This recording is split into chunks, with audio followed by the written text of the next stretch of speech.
আচ্ছা, একজন ভদ্রলোক তার জীবনের গল্পটা আমাকে বলতে বলেছেন, আমি ডেফিনেটলি বলবো। সেই ভদ্রলোক আইসি বোর্ডে অঙ্কে দুবার ফেল করেছিলেন। তার বাবা তাকে প্রায় ত্যায্যপুত্র করে দেয়। বাবা ছিলেন অ্যাডভোকেট।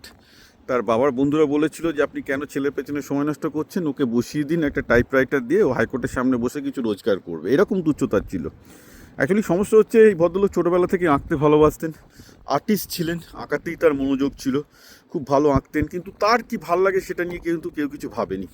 ফলে যা হয় আর কি, তিনি পড়াশোনা করতেন, বিভিন্ন রকম তার কাছে পড়াশোনাটা অত্যাচার বলে মনে হতো। তো যাকে বড় হয়ে তিনি আর্ট কলেজে ভর্তি হন এবং এখন তিনি একজন কলকাতার একজন প্রতিষ্ঠিত আর্টিস্ট এবং আর্ট এবং অন্যান্য জায়গায় তার ব্যবসা আছে, ভালো করছেন।